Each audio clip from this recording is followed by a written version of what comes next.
IPL 2025లో పరుగుల వర దాగట్లేదు. Gujarat Titans మరియు పంజాబ్ కింగ్స్ ఈ రెండు జట్ల మధ్య జరిగిన మ్యాచ్ కూడా ఒక హై స్కోరింగ్ ఎన్కౌంటర్గా టర్న్ అయిపోయింది. ఇన్ఫాక్ట్ ఈ మ్యాచ్ కూడా చాలా వరకు నెక్ టు నెక్ గానే జరిగింది. చివరి 6 ఓవర్లలో పీబీకేఎస్ టీం యొక్క డెత్ బౌలింగ్ బాగుంది కాబట్టి పంజాబ్ టీం ఈ మ్యాచ్ను 11 పరుగుల తేడాతో గెలుచుకున్నారు. సో హై స్కోరింగ్ మ్యాచ్ అయితే ఫ్యాన్స్కు పైసా వసూలు ఎంటర్టైన్మెంట్ ఇచ్చింది. ముందు పంజాబ్ కింగ్స్ బ్యాట్స్మెన్ చితక్కొట్టేస్తే ఆ తర్వాత గుజరాత్ టైటన్స్ బ్యాట్స్మెన్ కూడా ఏమాత్రం తగ్గకుండా ఆడారు. ఇన్ఫాక్ట్ ఈ మ్యాచ్లో రెండు జట్లు కలిపి 450 కంటే ఎక్కువ రన్స్ చేశారు. But anyway end of the day చూసుకుంటే పంజాబ్ కింగ్స్ టీం నవ్స్ని హోల్డ్ చేసుకుని 11 పరుగుల తేడాతో మ్యాచ్ గెలుచుకున్నారు. సో ఈ మ్యాచ్లో అయితే పంజాబ్ కెప్టెన్ శ్రేయస్ అయ్యర్ బ్యాటింగ్తో తన విశ్వరూపం చూపించాడు. నిజంగా ఒక మైండ్ బ్లోయింగ్ నాక్ ఆడాడు. అసలు పంజాబ్ టీంలో పవర్ హిట్టర్స్ ఉన్నారు అనుకున్నాం కానీ శ్రేయస్ అయ్యర్ వాళ్ళని మించిపోయాడు. ప్యూర్ క్లాస్ హిట్టింగ్తో గుజరాత్ బౌలర్స్ని ఉత్తికారేశాడు. మెయిన్ అతని బ్యాటింగ్ అంతా ఒకెత్తైతే చివరిలో తను చూపించిన సెల్ఫ్లెస్నెస్ నిజంగా యాజ్ ఎ కెప్టెన్గా శ్రేయస్ అయ్యర్కు హ్యాట్స్ ఆఫ్ చెప్పి తీరాలి. అసలు తన సెంచరీ గురించి ఏమాత్రం ఆలోచించకుండా టీం కోసం ఆడాడు. సో ఈ మ్యాచ్లో అయితే గుజరాత్ టైటన్స్ టీం టాస్ గెలిచి ముందుగా ఫీల్డింగ్ ఎంచుకున్నారు. అండ్ వాళ్ళకి స్టార్ట్ చూసుకుంటే పర్వాలేదు, బాగానే వచ్చింది. ఇన్ఫాక్ట్ స్టార్టింగ్లోనే వాళ్ళు ప్రియాంష్ ఆర్యన్ అవుట్ చేసి ఉండాలి, బట్ క్యాచ్ డ్రాప్ చేశారు. అయితే ఓపెనింగ్ పార్ట్నర్షిప్ మరీ పెద్దదిగా కాకుండా ప్రభ్సిమ్రాన్ సింగ్ వికెట్ అయితే తీసుకున్నారు. బట్ నెక్స్ట్ టైం చూసుకుంటే మాత్రం pure madness. Both Priyansh Arya మరియు శ్రేయస్ అయ్యర్ ఇద్దరు కంప్లీట్ కౌంటర్ అటాక్ మోడ్లోకి వెళ్ళిపోయారు. ఎస్పెషల్లీ ప్రియాంష్ ఆర్య తన ఫస్ట్ డెబ్యూ మ్యాచ్ ఆడుతున్నాడు. సో ఈ కుర్రాడికైతే డొమెస్టిక్లో చాలా రిప్యుటేషన్ ఉంది. ఢిల్లీ ప్రీమియర్ లీగ్లో 6 బంతులు 6 సిక్స్లు కొట్టాడు. దీనివల్ల పీబీకేఎస్ టీం పెద్ద అమౌంట్ పెట్టి ఆప్షన్లో కొన్నారు అండ్ ఫస్ట్ మ్యాచ్లో ఆపర్చునిటీ ఇచ్చారు. సో ప్రియాంష్ ఆర్య అయితే తనకు వచ్చిన ఆపర్చునిటీని బాగా యూటిలైజ్ చేసుకున్నాడు. మెయిన్లీ స్టార్టింగ్లో లక్ కలిసి వచ్చినప్పటికీ కొన్ని బ్రిలియంట్ షాట్స్ అయితే ఆడాడు. సో మేబీ అతను ఆడిన ఇన్నింగ్స్ అంత కంప్లీట్ డామినెంట్ ఇన్నింగ్స్ కాకపోవచ్చు, బట్ స్టిల్ అతను చేసిన రన్స్ అయితే చాలా ఇంపార్టెంట్. 23 బాల్స్లో 47 రన్స్ కొట్టాడు. మెయిన్లీ శ్రేయస్ అయ్యర్తో కలిసి పవర్ ప్లే ఆ టీంకు 70 కంటే ఎక్కువ పరుగులు వచ్చేలా చేశాడు. అయితే పీబీకేఎస్ టీం బ్యాటింగ్లో హీరో మాత్రం వాళ్ళ కెప్టెన్ శ్రేయస్ అయ్యర్. వచ్చే రాగానే రబాటా బౌలింగ్లో స్ట్రైట్ బ్యాట్తో ఫుల్ ఫేస్ చూపిస్తూ ఒక షాట్ ఆడాడు. అదైతే నిజంగా అమోఘం. అండ్ దాని ఓవర్లో ఇంకో సిక్సర్ కొట్టి తన ఇంటెన్షన్స్ క్లియర్గా చెప్పేశాడు, ఈరోజు నేను అటాకింగ్ బ్యాటింగే చేస్తానని చెప్పి. సో శ్రేయస్ అయ్యర్ అయితే ఈ మ్యాచ్లో కంప్లీట్లీ బీస్ట్ మోడ్లో కనిపించాడు. మెయిన్లీ ప్రసిద్ధి కృష్ణ వేసిన ఒక ఓవర్లో చూసాం, ఫస్ట్ బాల్కి బౌన్సర్ తన బాడీకి తగిలి కాస్త పెయిన్ ఫీల్ అయ్యాడు. అయితే తర్వాత చూసుకుంటే మాత్రం ఆ ఓవర్లో విశ్వరూపమే. అసలు బౌన్సర్ వేసి అతను ఎందుకు కట్ చేశారని ప్రసిద్ధి కృష్ణ రిగ్రెట్ అయ్యేలా పిచ్చి కొట్టాడు. అలాగే స్పిన్ బౌలర్స్ని కౌంటర్ చేసిన తీరు కూడా నిజంగా వండర్ఫుల్. సో యాక్చువల్గా శ్రేయస్ అయ్యర్ అయితే చాలా అగ్రెసివ్గా బ్యాటింగ్ చేశాడు, అట్ ది సేమ్ టైం స్మార్ట్గా కూడా బ్యాటింగ్ చేశాడు. మన మధ్యలో మిడిల్ ఓవర్స్లో చూసాం జీటీ స్పిన్నర్స్ మెల్లగా గేమ్లోకి వెనక్కి వచ్చే ప్రయత్నం చేశారు. ఎస్పెషల్లీ సాయి కిషోర్ తన లెఫ్ట్ ఆర్మ్ స్పిన్తో బాగా ఇబ్బంది పెట్టాడు. అండ్ ఈ టైంలో శ్రేయస్ అయ్యర్ తన వికెట్ని ఎక్కడా కోల్పోకుండా జాగ్రత్త పడ్డాడు. బట్ ఆ స్పిన్నర్స్ ఎప్పుడైతే కాస్త ఈస్ట్ అయ్యారో ఆ తర్వాత రిచ్పై బ్యాటింగ్ చేశాడు. సో రియల్లీ స్పిన్నర్స్కి అగెన్స్ట్గా శ్రేయస్ అయ్యర్ గేమ్ ప్లాన్ అయితే బాగా వర్కౌట్ అయింది.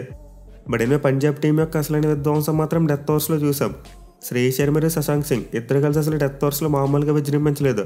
ఇన్ఫాక్ట్ లాస్ట్ 5 ఓవర్స్లో పంజాబ్ కింగ్స్ టీం 87 పరుగులు కొట్టింది, విచ్ మీన్స్ వాళ్ళు యావరేజ్గా ఓవర్కి 17 కంటే ఎక్కువ రన్స్ చేశారు. సో నిజంగా మధ్యలో పీబీకేఎస్ టీం యొక్క ఇన్నింగ్స్లో కాస్త స్లోనెస్ వచ్చినప్పటికీ చివరిలో మాత్రం దాని నుంచి బాగా రికవర్ అయ్యారు. మరి ముఖ్యంగా శశాంక్ సింగ్ అయ్యర్కి ఎక్సలెంట్ సపోర్ట్ ఇచ్చాడు. 16 బంతుల్లోనే 44 పరుగులు చేశాడు. అండ్ ఆల్సో శ్రేయస్ అయ్యర్ చూసుకున్న 42 బంతుల్లో 97 పరుగులు చేసి నాట్అవుట్గా నిలిచాడు. సో చాలా మందికి అయితే శ్రేయస్ అయ్యర్ సెంచరీ మిస్ అయ్యాడని చెప్పి బాధ ఉంటుంది. మెయిన్లీ ఫ్యాన్స్ అయితే చాలా ఫీల్ అవుతారు. ఇన్ఫాక్ట్ కొంతమంది టాక్సిక్ ఫ్యాన్స్ అయితే ఆల్రెడీ శశాంక్ సింగ్ను ట్రోల్ చేస్తున్నారు. శ్రేయస్ అయ్యర్ని సెంచరీ చేయడం లేదు, నువ్వు సెల్ఫిష్ అంటే అతను ట్రోల్ చేస్తున్నారు. అండ్ ఇందులో ఇంకో దరిద్రం ఏంటంటే శశాంక్ సింగ్ను హార్దిక్ పాండ్యాతో కంపేర్ చేస్తే ఇద్దరిని కలిపి ట్రోల్ చేస్తున్నారు. సో అసలు ఈ మ్యాచ్కి హార్దిక్ పాండ్యాకి ఎలాంటి సంబంధం లేదు, అలాగే సిచ్యువేషన్ కూడా కంప్లీట్లీ డిఫరెంట్ ఇక్కడ. మెయిన్లీ శ్రేయస్ అయ్యర్ ఒక సెల్ఫ్లెస్ కెప్టెన్గా టీం కోసం ఆలోచించాడు. లాస్ట్ ఓవర్లో నాకు స్ట్రైక్ ఇవ్వి సెంచరీ కొట్టుకుంటా అని చెప్పి అడగలేదు శశాంక్ సింగ్ని. ఇన్ఫాక్ట్ తనే రివర్స్లో చెప్పాడంట, నువ్వు నా సెంచరీ గురించి ఆలోచించుకు, బాల్ 1 నుండి చితక్కొట్టి గేమ్ని బాగా ఫినిష్ చేయని చెప్పి అతను ఎంకరేజ్ చేశాడంట. దీనివల్ల లాస్ట్ ఓవర్లో Shashank Singh all guns blazing, ఎక్కడ కూడా శ్రేయస్ అయ్యర్ సెంచరీ గురించి ఆలోచించకుండా ప్రశాంతంగా చితక్కొట్టేశాడు. మళ్ళీ లాస్ట్ ఓవర్లో సెకండ్ బాల్కి అయ్యర్కి స్ట్రైక్ తీసుకునే ఛాన్స్ వచ్చింది. ఆ డీప్ మిడ్ వికెట్ వైపు కొట్టిన బాల్కి స్లోగా ఒక పరుగు తీసి ఊరుకోవచ్చు అండ్ దాన్ని స్ట్రైక్ ఉంచుకుని సెంచరీ కొట్టుండొచ్చు. బట్ శ్రేయస్ అయ్యర్ అలా ఆలోచించలేదు. ఆ సెకండ్ బాల్కి డబుల్ వచ్చే ఛాన్స్ ఉందని చెప్పి ఫాస్ట్గా పరిగెత్తేసి డబుల్ రన్ తీసుకున్నాడు. సో క్లియర్లీ శ్రేయస్ అయ్యర్ తన టీం కోసం తన సెంచరీని సాక్రిఫైస్ చేశాడు. కానీ మన ఫ్యాన్స్ మాత్రం ప్లేయర్స్ కంటే ఎక్కువ పొసెసివ్గా మారిపోయాం ఆ మైల్ స్టోన్స్ విషయంలో. వాళ్ళే మాకు మైల్ స్టోన్స్ అక్కర్లేదు, టీం కోసం ఆడతామంటుంటే వీళ్ళు మాత్రం కొట్టు చచ్చిపోతున్నారు మా ప్లేయర్కి మైల్ స్టోన్ రాలేదని చెప్పి. సో ఎవరైతే శ్రేయస్ అయ్యర్కు సెంచరీ రాలేదని చెప్పి శశాంక్ సింగ్ను ట్రోల్ చేస్తున్నారో వాళ్ళైతే కాస్త ఆలోచించండి. మీలో ఒకసారి విన్ మార్జిన్ చూసుకోండి, 11 పరుగులు దాటుతూనే గెలిచింది పంజాబ్ కింగ్స్ టీం. అదే ఒకవేళ లాస్ట్ ఓవర్లో శ్రేయస్ అయ్యర్ సెంచరీ కోసం వాళ్ళు సరిగ్గా ఆడకుండా సింగిల్స్ తీసుకుని ఉంటే పరిస్థితి అలా ఉండేది కాదు, పంజాబ్ టీం మ్యాచ్ ఓడిపోయేది. సో లాస్ట్ ఓవర్లో 23 రన్స్ రాబట్టే పంజాబ్ కింగ్స్ టీం ఈ మ్యాచ్లో గెలవగలిగింది. అంటే క్రూషియల్ విన్నింగ్ రన్స్ కోసమే శ్రేయస్ అయ్యర్ తన సెంచరీని సాక్రిఫైస్ చేశాడు. సో ఒక లీడర్లో ఆలోచిస్తూ టీం కోసం ఏదైతే చేయాలో శ్రేయస్ అయ్యర్ అదే చేశాడు. మెయిన్లీ T20 ఫార్మాట్లో అతనికి ఇప్పటివరకు ఒక్క సెంచరీ కూడా లేదు. ఈ సెంచరీ కొడితే ఫస్ట్ సెంచరీ అయినట్టు ఉంటుంది. బట్ స్టిల్ అతను ల్యాండ్ మార్క్ గురించి ఆలోచించలేదు. సో నిజంగా ఈ మ్యాచ్లో శ్రేయస్ అయ్యర్ సెల్ఫ్లెస్ యాటిట్యూడ్కి హ్యాట్స్ ఆఫ్ చెప్పి తీరాలి.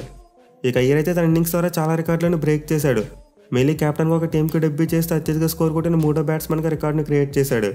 అలాగే అతను క్యాప్టెన్సీ డెబ్యూలో చూసుకుంటే ఢిల్లీ టీం తరపున, కేకేఆర్ టీం తరపున, ఇప్పుడు పంజాబ్ టీం తరపున 3 క్యాప్టెన్సీ డెబ్యూ మ్యాచ్లో కూడా అతనైతే నాట్అవుట్గా నిలిచి రికార్డుని క్రియేట్ చేశాడు. అండ్ ఆల్సో ఇన్నింగ్స్ ద్వారా తన T20 కెరీర్లో హైయెస్ట్ ఇండివిజువల్ స్కోర్ సాధించాడు. ఈ మ్యాచ్లో శ్రేయస్ అయ్యర్ మరియు శశాంక్ సింగ్ దెబ్బకి పంజాబ్ కింగ్స్ టీం ఏకంగా 243 రన్స్ కొట్టారు. అండ్ ఇది వాళ్ళకి ఐపీఎల్ లిస్టులో చూసుకుంటే సెకండ్ హైయెస్ట్ స్కోర్. మెయిన్లీ ముందు చెప్పినట్టు వాళ్ళు ఈ మ్యాచ్లో డెత్ ఓవర్స్లో విరుచుకుపడి బ్యాటింగ్ చేశారు. శ్రేయస్ అయ్యర్ మరియు శశాంక్ సింగ్ కలిసి కేవలం 4.4 ఓవర్స్లోనే 83 పరుగుల పార్ట్నర్షిప్ బ్యాట్ చేశారు. సో క్లియర్లీ యాక్సలరేషన్ అయితే పంజాబ్ టీంకి అనుకున్న దానికంటే ఒక 20 రన్స్ ఎక్కువ వచ్చేలా చేసింది. మరీ ముఖ్యంగా వాళ్ళు మిడిల్ ఓవర్స్లో స్లో అయిపోయినప్పుడు 220 అయినా వస్తుందా లేదని చెప్పి డౌట్స్ వచ్చాయి. ఎస్పెషల్ ఉమర్జా, మ్యాక్స్వెల్ మరియు స్టాయినస్ ముగ్గురు కూడా చిన్న స్కోర్లకు అవుట్ అయిపోయారు.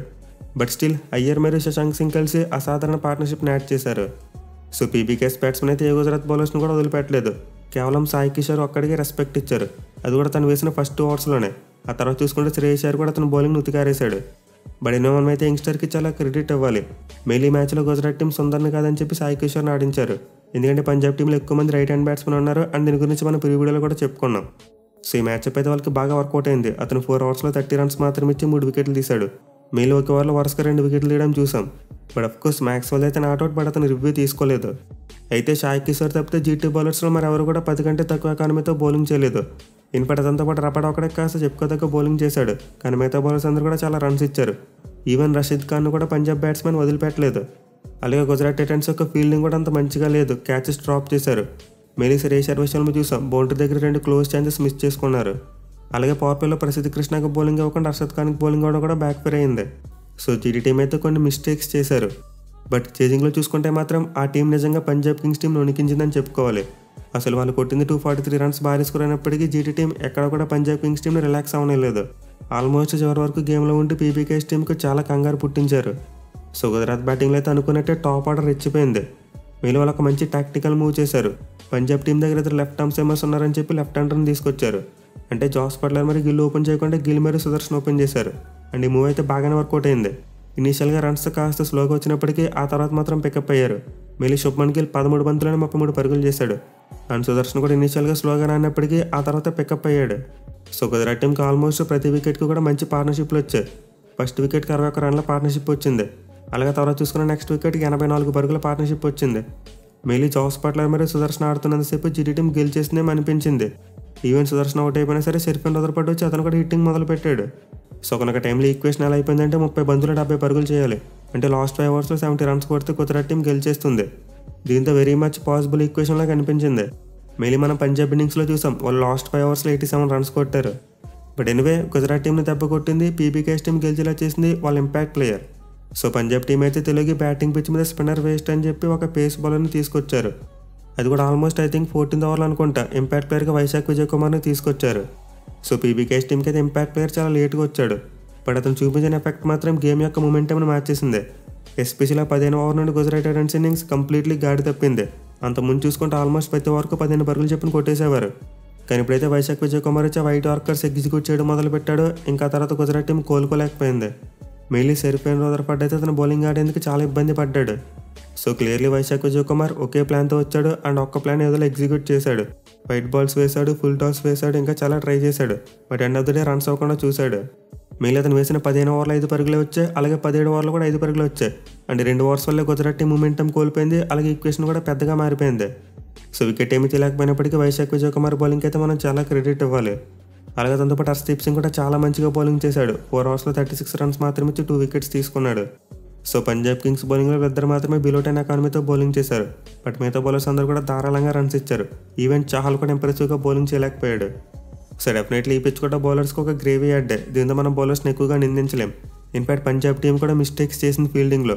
వాళ్ళ కెప్టెన్ ఒక క్యాచ్ని డ్రాప్ చేశాడు. అలాగే మిగతా ఫీల్డర్స్ కూడా కొంతవరకు అప్ టు ద మార్క్ లేరు. ఇన్ఫాక్ట్ 2 క్యాచ్లు డ్రాప్ అయినట్టుకున్నాయి మొత్తం. సో క్లియర్లీ మ్యాచ్లో బిగ్గెస్ట్ డిఫరెన్స్ ఏంటంటే ఆ లాస్ట్ 5 ఓవర్స్. శ్రేయస్ మరియు శశాంక్ సింగ్ మైల్ స్టోన్స్ గురించి ఆలోచించకుండా కొట్టారు కాబట్టి పంజాబ్ కింగ్స్ టీం మ్యాచ్లో గెలిచింది. అలా కాకుండా వాళ్ళు మైల్ స్టోన్స్ గురించి ఆలోచించుకుంటూ కూర్చుని ఉంటే ఈ మ్యాచ్లో ఓడిపోయి ఉండేవారు. సో ఈ మ్యాచ్లో అయితే శ్రేయస్ క్యాప్టెన్గా ఒక సెల్ఫ్నెస్ నాక్ తన టీంని గెలిపించుకున్నాడు. ఇన్ఫాక్ట్ ఈ మ్యాచ్లో తనకే player of the match award కూడా దక్కింది. ఇక పాయింట్స్ టేబుల్లో చూసుకుంటే పీబీకేఎస్ టీం అయితే థర్డ్ ప్లేస్కి వచ్చారు. సో ఈ మ్యాచ్ తర్వాత చూసుకుంటే సీజన్లో మొత్తం అన్ని టీంలు కూడా ఒక మ్యాచ్ ఆడేశారు. రేపటి నుండి పాయింట్స్ టేబుల్ అసలైన పోటీ స్టార్ట్ కాబోతుంది. చూడాలి మరి ఫస్ట్ మ్యాచెస్లో గెలిచిన టీమ్స్ ఇదే మూమెంటంను కొనసాగిస్తారా లేకపోతే ఓడిపోయిన టీమ్స్ కంబ్యాక్ చేస్తారా అనేది.